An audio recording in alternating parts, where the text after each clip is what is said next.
so if you didn't get one of those, Jeff is copies. When he comes back in, just hold your hand up and he'll bring you one. I don't know how many to make this morning, but thank you for being here.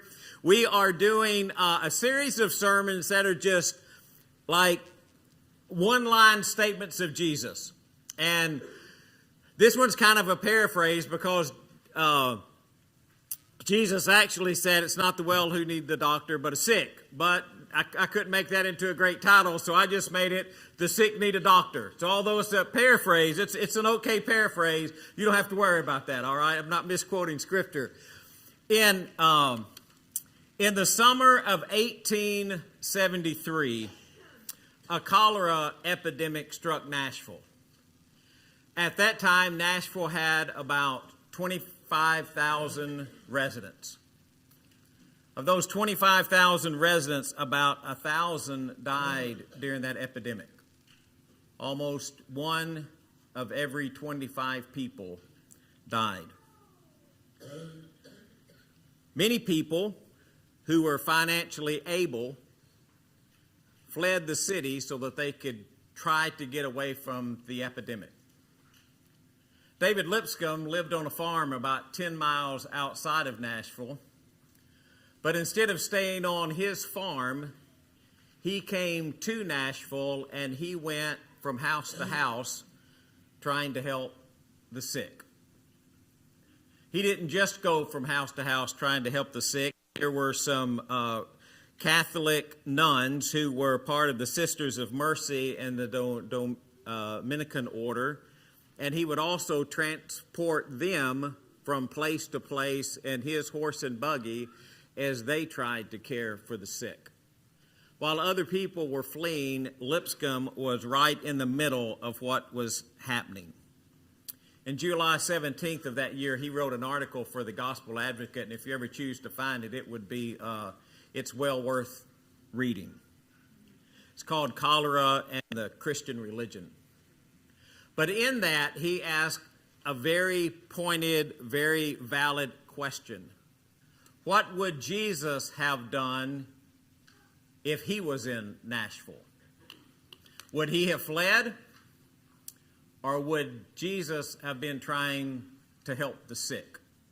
After that, he wrote a pretty scathing rebuke of those who left the city, and he thanked those who stayed.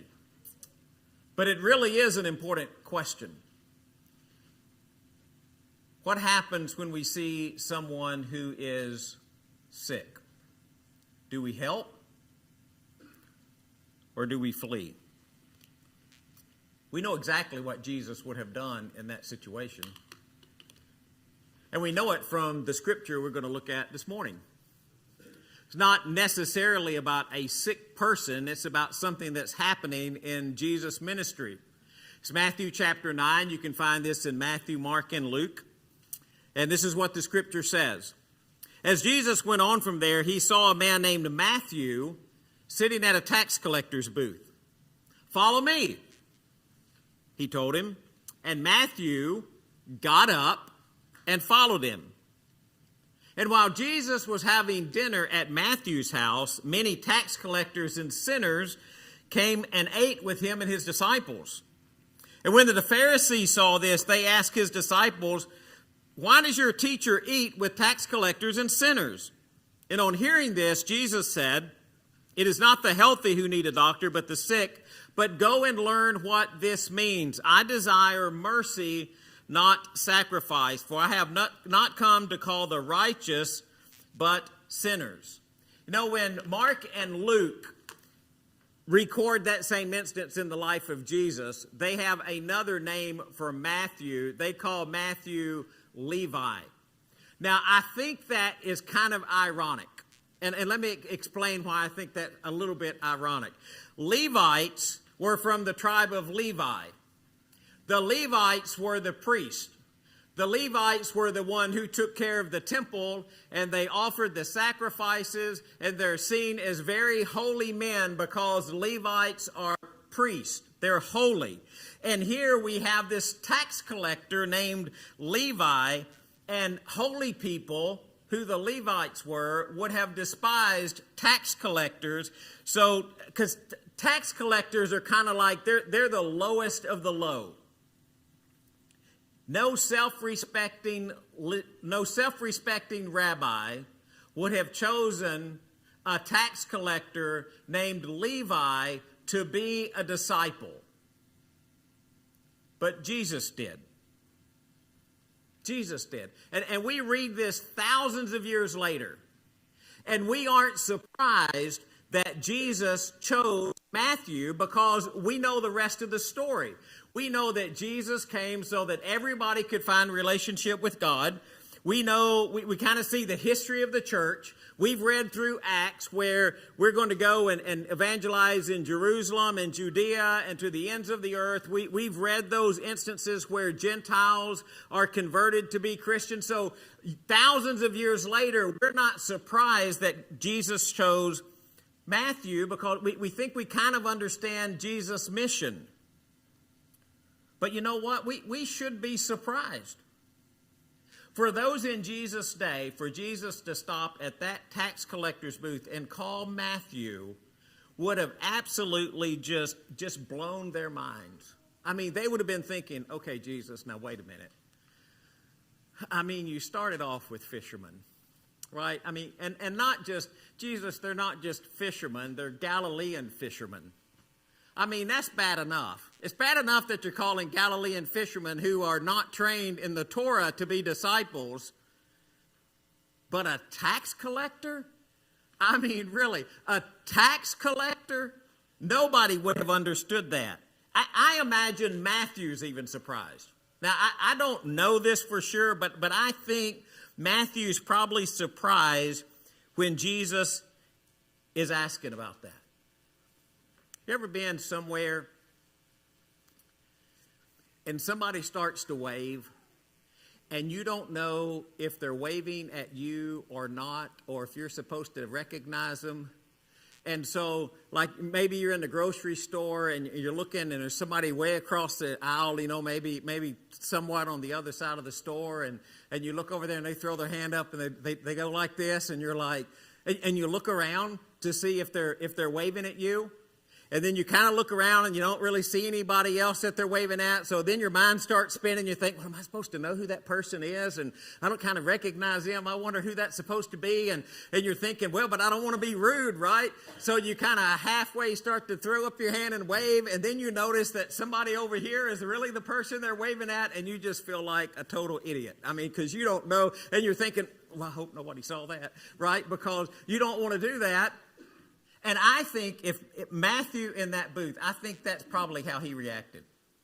Jesus looks at him and says, I want you to follow me. I think Matthew kind of looked around and said, Now, here's the thing. The tax booth's not very big, right? Going to that tax booth is not like you're going downtown somewhere, like to the federal building to meet with the IRS. I mean, a tax booth is kind of a small thing. They worked in two different ways.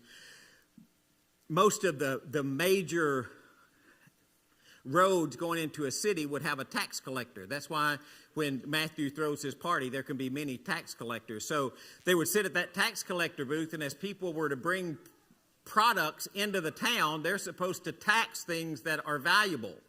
And one of the other things they would do is some merchants not wanting to pay the tax the way they're supposed to pay tax, they would hide like valuable things inside grain. So they would get taxed at the cost of grain, but maybe they have a bag of gold on the inside. So a tax collector sometimes would have a little stick, and he would poke it to make sure there's not something hidden in there.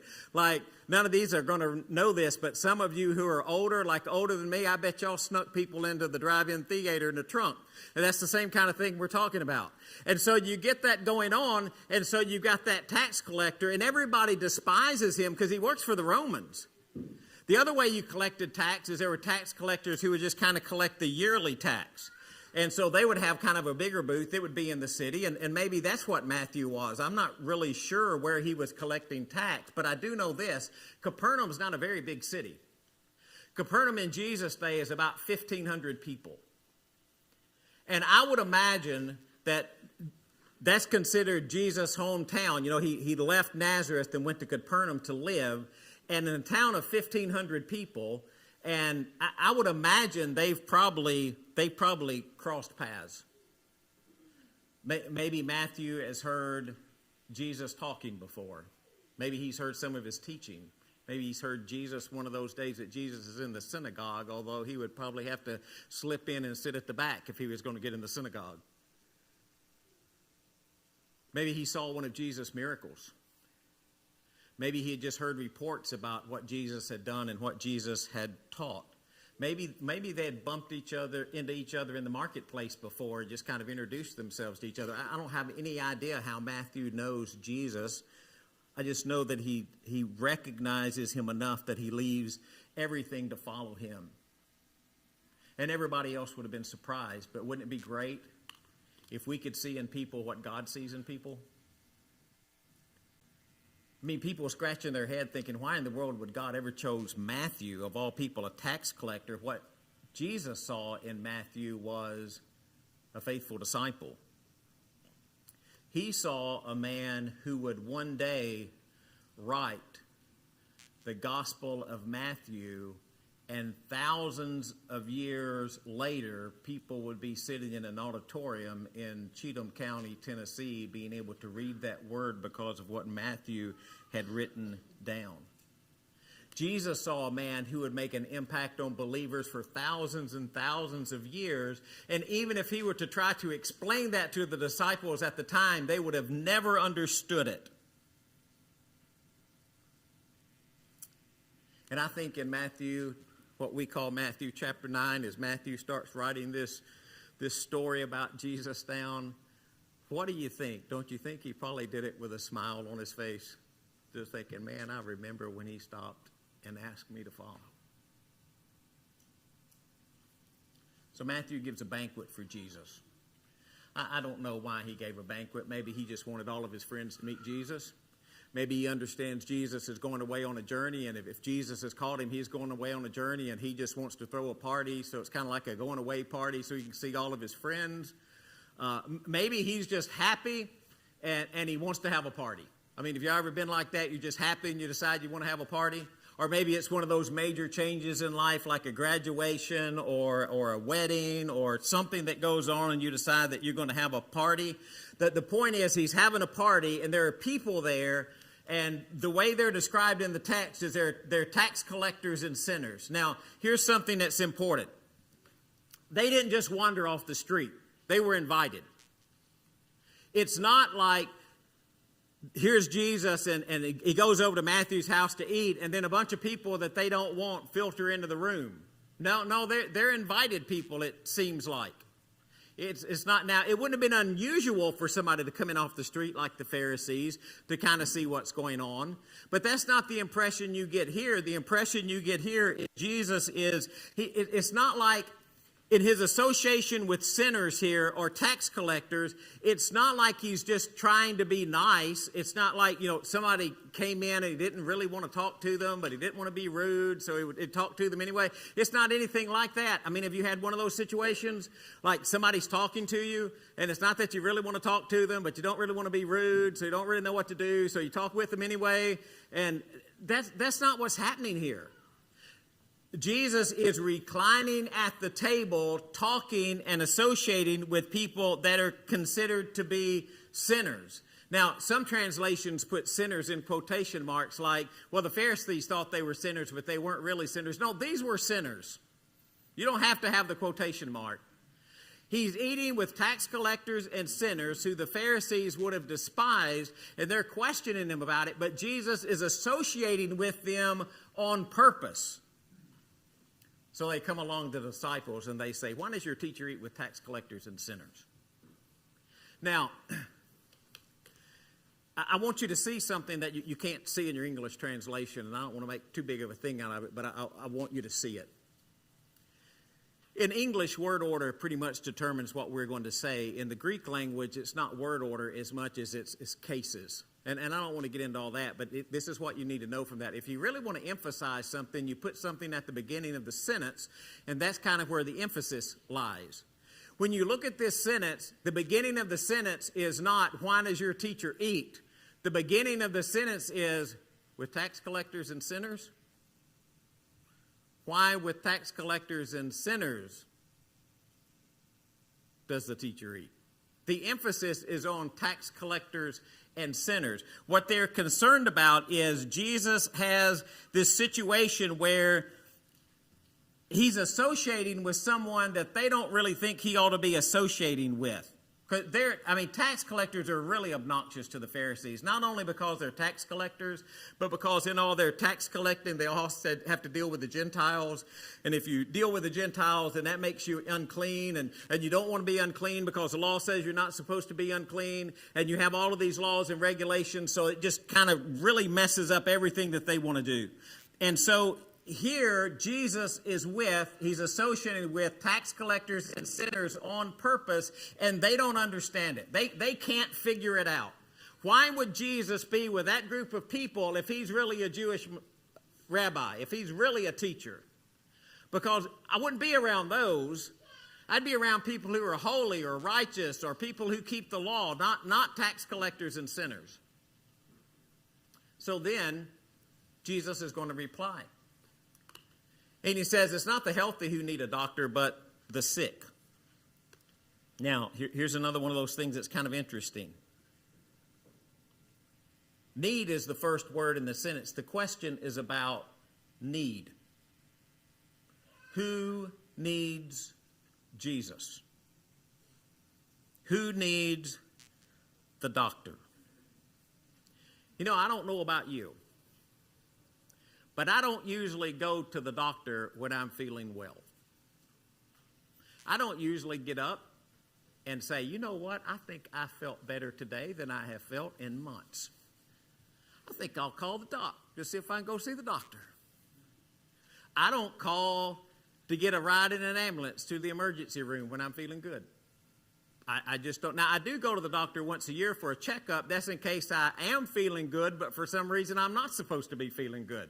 But usually when I'm feeling good, I don't go to the doctor. Do y'all get up and go to the doctor when you're feeling great?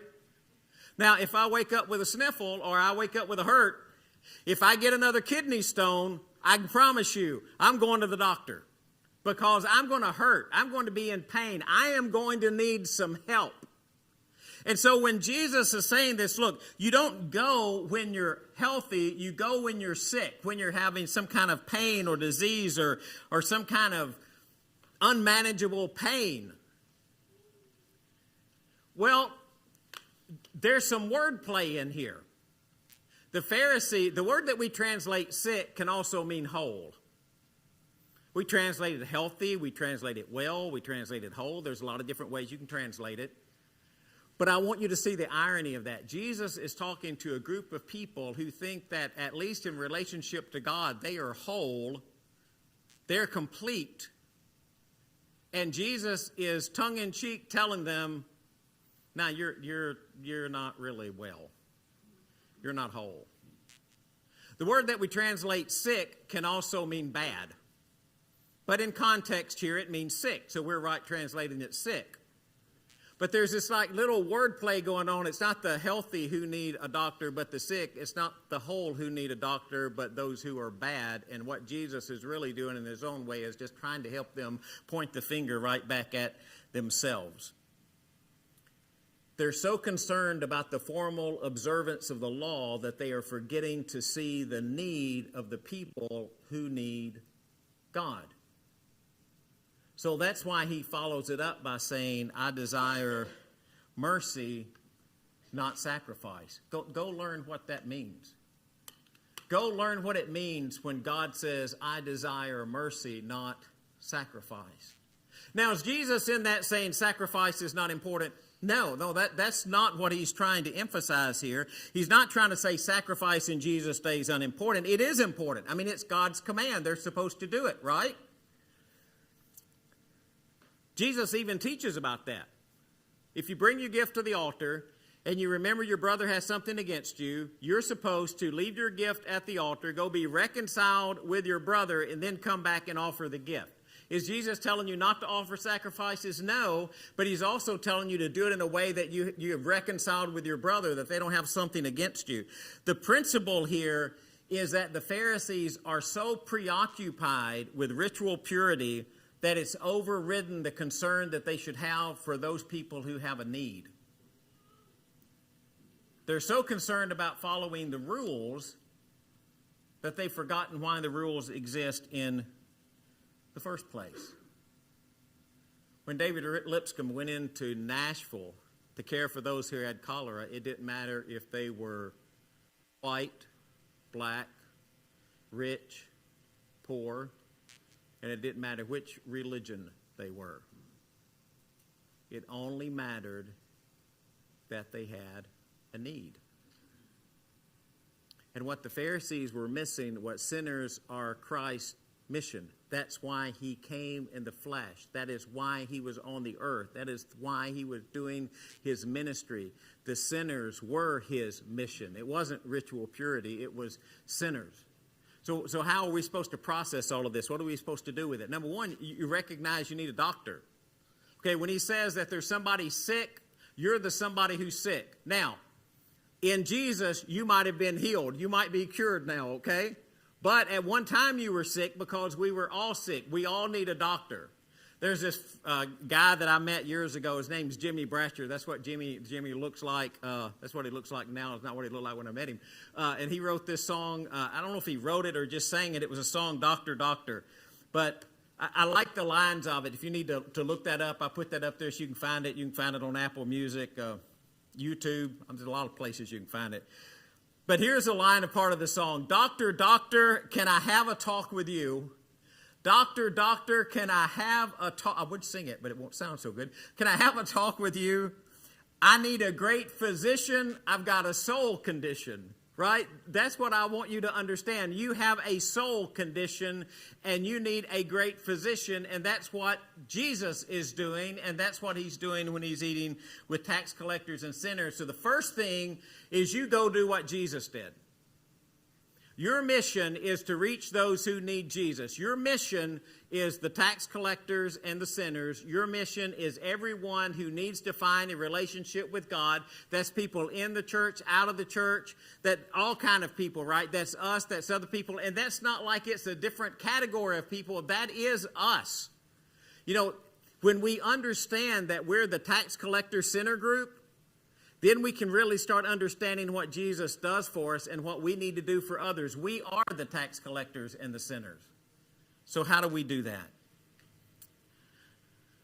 I don't know where I got this from. I got it years ago. I'd love to give credit to somebody, but I don't know where it came from. So if I ever find out where it comes from, I'll come back, do a second sermon and give them credit for it.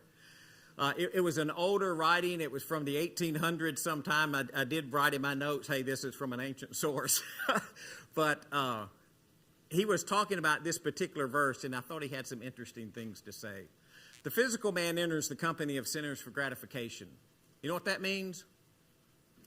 It means the sinful man goes and he finds the company of those who are tax collectors and sinners because he wants to do the same thing that the tax collectors and sinners are doing.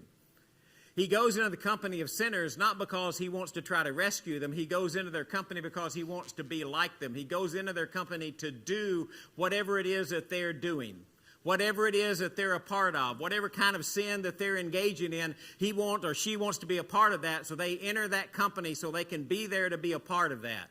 That's not what Jesus is doing with the tax collectors and sinners.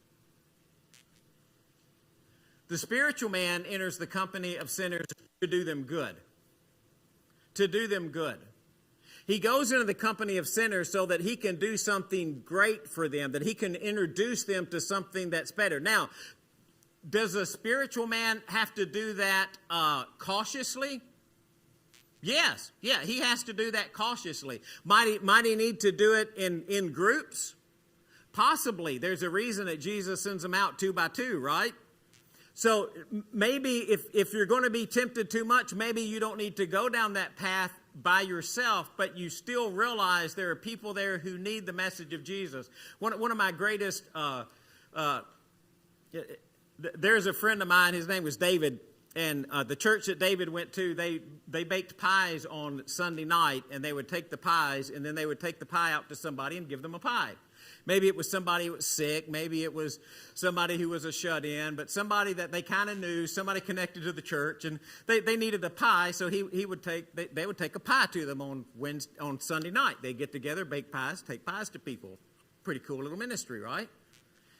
Except one Sunday night, my friend has his pie, and he's walking down the street, and he's walking by the bar in the town going toward the place where he's supposed to be taking the pie, and he says, I bet there's some people in there who want some pie. And so instead of taking his pie where he was supposed to take it, I think, he turned and he took his pie into the bar, and he sat down and talked to the people in there about Jesus. And you know what? He probably got some reaction just like Pharisees and Sadducees, didn't he? Well, that ain't a very good place to take a pie. You know, maybe it is the best place to take a pie, not to be there to participate, but to be there to help them understand the message about Jesus.